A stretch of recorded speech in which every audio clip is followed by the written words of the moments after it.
what's happening with cable. I mean, there's a lot going on with cable. There's a lot going on with cable here in Northbridge, where we broadcast from in this wonderful studio. And there's also a lot going on in cable around the state, around the country, really. And we're going to get Bunny, I think, online. If we have Bunny, we do have Bunny. We already have Bunny online. See, this is great. Things just flowing really well tonight, aren't they? All right, let me go on the line here. I press this button. This should give me access to Bunny Rydell. Bunny, are you there? I am so here. I am so glad, Bunny, that you are there. You know, here we are on the Freedom Network. We've spoke before. We've talked about cable a lot. Tell people real quick. Give them the quick synopsis. I'm sorry. Who are you? How do people get a hold of you? Where are your websites? All that kind of stuff. Let's get some of that information out there right away. Oh, that's really awesome. Well, I'm executive director of American Community Television, and basically what we do is advocate and educate on Capitol Hill almost exclusively regarding public ed and government access television. We are very small. We don't have the money that the cable operators do.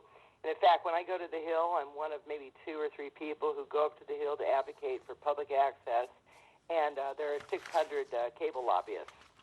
So you can imagine we're a little outnumbered. But at the same time, that's what we do. And our website is acommunitytv.org, acommunitytv.org. And we're working on a bill right now called the Community Access Preservation Act. It's in the Senate, and we're trying to get this thing passed to protect public, educational, and government access because we think that community media is so important to our local communities.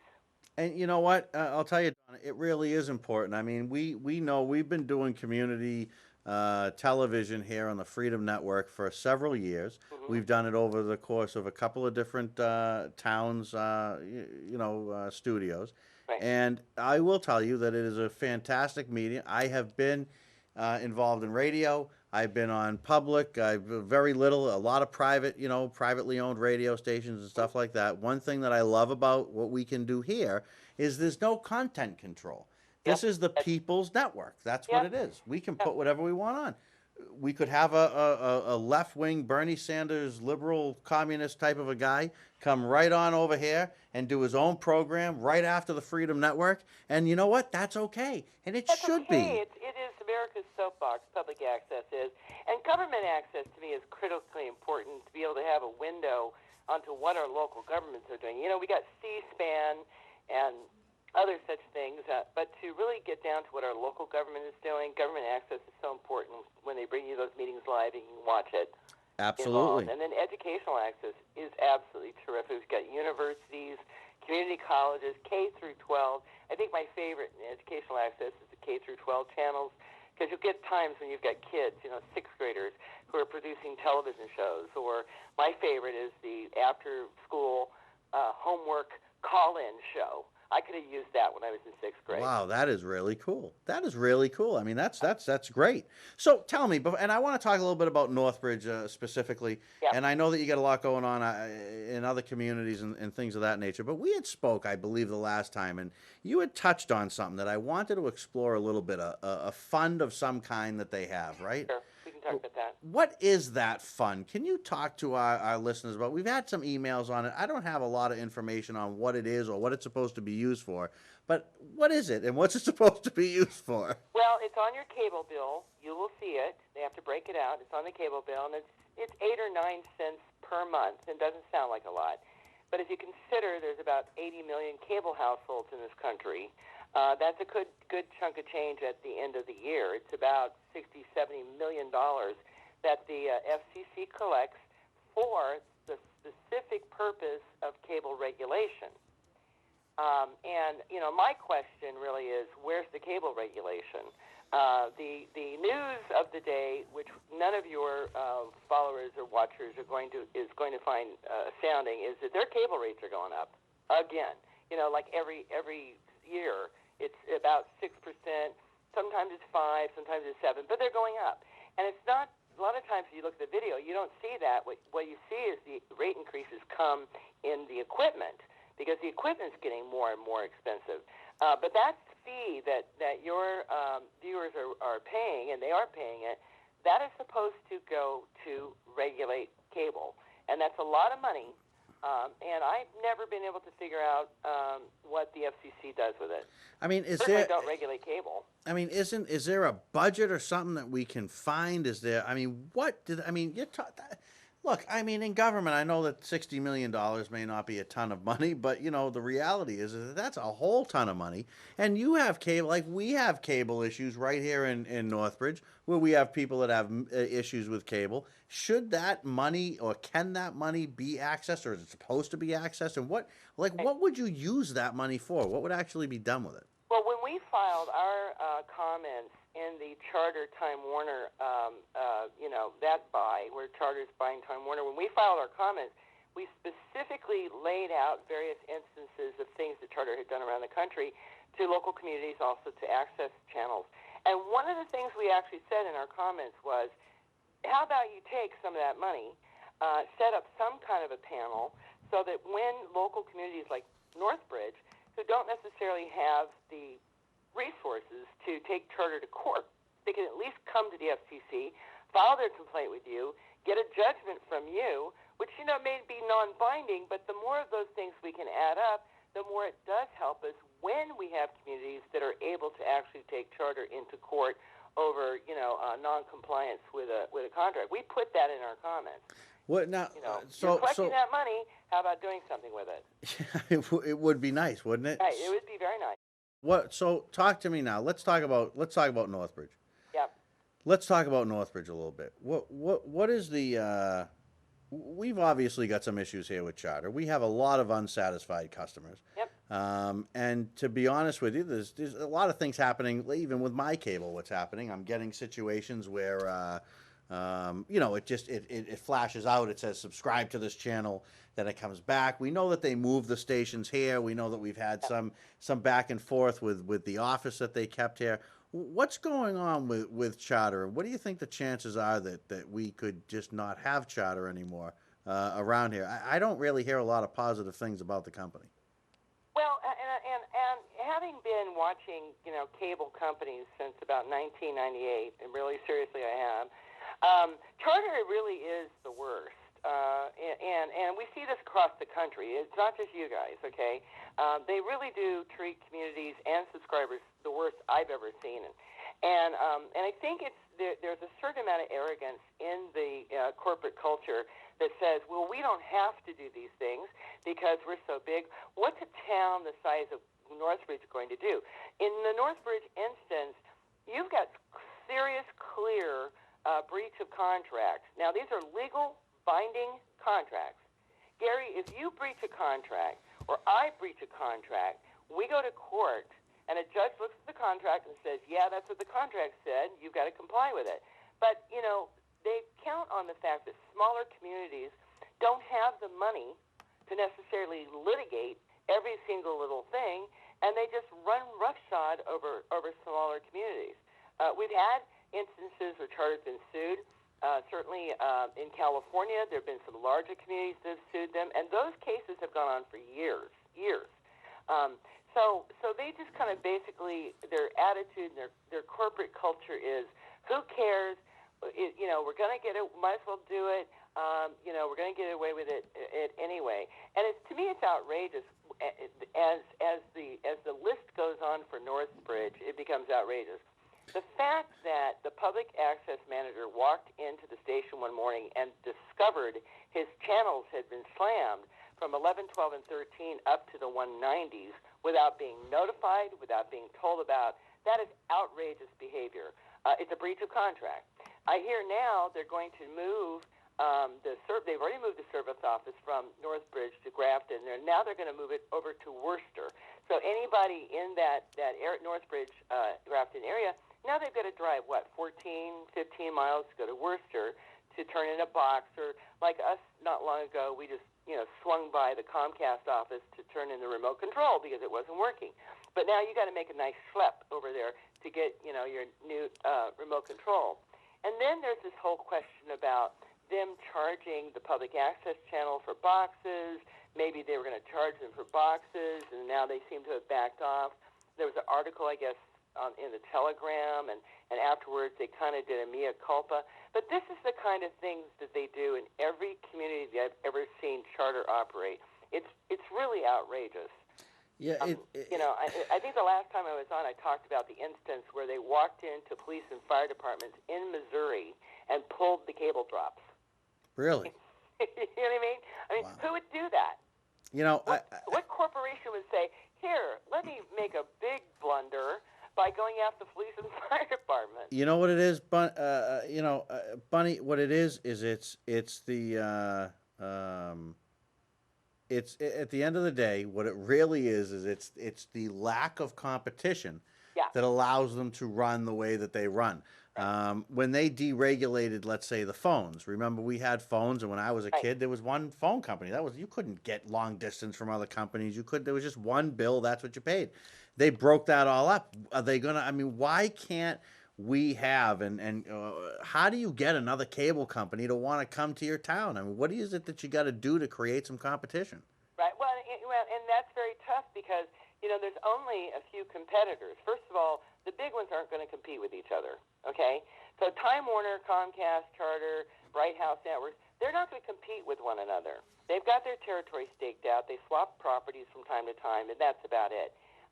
You have to have an instance. I mean, there's a few places like out in the Midwest where you have CenturyLink is an operator, and you also have Comcast as an operator. You might have a third operator. There are few, like around here, Verizon came through here, and so now people do have a choice between Verizon and Comcast.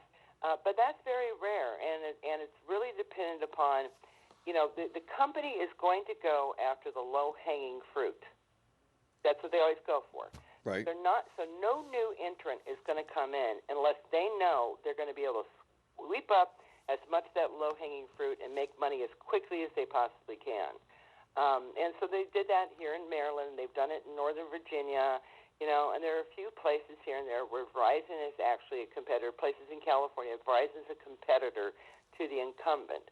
But that just doesn't happen much. And certainly now that AT&T for a while was acting like it was going to be a competitor, but now they've bought DirecTV. Right. They're not going to provide any more landline video. It's not going to happen. It's just going to be, you'll have AT&T phone service, AT&T internet, and you'll get DirecTV. So it's tough because, there are places where in Pennsylvania, they were trying to start municipal cable operations, and the state legislature shut it down and said, no, you can't do that. Those lobbies are big. Certainly, in Capitol Hill, they hear from the cable industry a lot more than they hear from me. There's no doubt about it. I can't run fast enough to keep up with them. You know what I mean? Yeah, it does. It absolutely gets crazy, and I think of it the same way that you did. I mean, there's a contract. It is what it is. If you don't like the contract, right. You can certainly try to change the contract when it comes up. But I sign a contract with them, and to pay my bill every month. And if I just said to them one month, well, you know what, I'm not going to pay my bill, and that's what I'm going to pay you instead of $287 or $312, I'm going to pay you $187. That's right. They would say you can't do that because this is your bill, this is the contract. So how is it why is it not just an absolute? Why are they so brazen that they would just say, well, we're going to move the stations anyway, or we're going to move an office if they, and I don't know the specifics of every detail in there, but I do know that in that contract it said channels X, Y, and Z, yes, and they took and moved them. Well, I mean, how is there not? Why are they so? Is it because of the power they have in Washington? Well, that's part of it, but also on the ground. And I actually really herald these stories to the folks on Capitol Hill. I'm getting ready to work on an article. I think I'm going to call it the chartering of Northbridge. But I'm going to also outline what they've done in Missouri and they've done in Montana and various other places where they've just done outrageous things. But at the end of the day, there's no consequence. There's no consequence because I used to joke that Time Warner could sue you into the grave. Well, so can Charter. They can string it out, and they can string out these laws. And that's what we see with the cable operators. Even if you sue them, they string out those lawsuits forever and ever, amen, with new, discoveries and so on and so forth, that it takes years to get any of these to come to any kind of a settlement. And I think they know that. I know that they know that, and so consequently, they're able to, operate with impunity and say, well, too bad. It's what we did. Live with it. Yeah, and Um, that's from what I can understand. I think same. that's pretty much where we're at with it. I mean, I believe, and it's going back to the FCC thing at the beginning of the conversation, is I believe that part of the function of the FCC has got to be a mediator in these instances, especially with these absolutely. small communities, and maybe, at some point or another, put together, a list of fines. They fine the telephone companies. They fine the broadcasters. We see that happening all the time. But they don't fine the cable operators. And I think the cable operators, need to be fined for, their conduct in using the public rights of way. Yeah, I mean, there's something has to happen. We can't just allow and that's what I always say. And I'm a very libertarian kind of a person, but I do believe there's a place for government, limited, but it does exist. And I think that when we see the people being taken advantage of without the reality of capitalism, there's no capitalism in cable. It's monopolies. And like you say, maybe you can get two in there. I'd like to see it like cell phones, where I have a plethora of people that I can choose from, Yeah. where people fight for my business because they want my money. Not that they're guaranteed it, or go to Dish, or go to Satellite, or you know what, go get the kooky little box because we made it all modern now, and you need a box to even get Right. your digital TV and have your 8 stations and enjoy it, or come and pay me $300 so you can really enjoy life. The whole thing is just, to me, it's absolutely out of control, Bunny. Well, it's out of control, and also what's really out of control, and this is something that may shock, and if you've got business people in your audience, you probably do. This is going to shock some of your business people, okay? Go ahead. Their net profit is 50 to 60%. Just sit on that for a minute, okay? Their net, huh? Because that means at the end of the day, after they've paid all of their bills, they walk away with a net profit of 50 to 60%. So that also shows you there's no good rhyme or reason why these cable bills should be going up on average 6% every single year. There's no good rhyme or reason for it. Comcast is so wealthy that I've been in their skyscraper in Philadelphia. It's about 50 stories tall. Well, guess what? Right next door to that skyscraper, they're building a new skyscraper that's going to be somewhere between 80 to 90 stories tall. Wow. It's You know, You know what? It's funny. and I don't mind, make money, but don't mess up people while you're making money. Well, I think that you can do both. I think they can have 80-story skyscrapers, and I think that they can compete a little bit with each other, and I think that they can certainly give people a little bit more of a fair shake when it comes to it. And at the very least, even if we're signing a contract that we know we're screwed with, Yeah. at least honor the contract that was probably crappy to begin with. At least maybe you could honor that, or you could get something going with that. It just amazes me, Bunny. I mean, I'm slowly inching towards the end of my time, but I wanted to give you and the viewers out there, if they want to get a hold of you or get some answers. I don't have all the answers on cable, and I've had a few emails come in, Bunny, and they have questions that we may not be able to get into. I want to get them a hold of you. It's acommunitytv.org. And also, I was told there's going to be a meeting at Town Hall on February 8th. Yes. Where people can go and voice their complaints. Mm-hmm. And, I encourage people who have complaints to show up to the meeting and voice their complaints, but I also would encourage them to write down their complaints, okay? So they have a written record of it. Just even if it's a short a paragraph or whatever.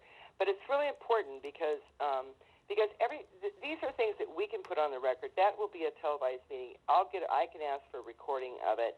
And that's the thing. I can take into Capitol Hill and I can say, look what they're doing in this town in Massachusetts, and I think that's really important. And I think it's also important to encourage your selectmen there to stand up to them. And they're not going to want to stand up to them unless they hear from the folks, on the ground, unless they hear from the folks in the community. So you can reach us at acommunitytv.org, acommunitytv.org. And, if you got some great, awful horror stories to tell, please do contact us. You can go to acommunitytv.org and send us a comment. And I love, like I said, I like walking in with that stuff and laying it on somebody's desk and saying, look at what they're doing. Yeah, You know right, what I mean? right. There's the reality on the ground, right? Bunny Rydell, great to have you as always. I'd like to reach back out to you maybe in a week or two. We'll see what's going on. I definitely want to update you on the meeting that we'll have here on the 8th. I'm going to make every effort to be there, so Yeah. I'll get you some updates. And if anybody needs to get a hold or stories to Bunny, just email us right here at timmcgary at gmail.com, and I can forward them off also. I thank you great. so much for being here, Bunny. I appreciate it. Okay, thank you so much, Gary. All right. All right, bye-bye. Okay.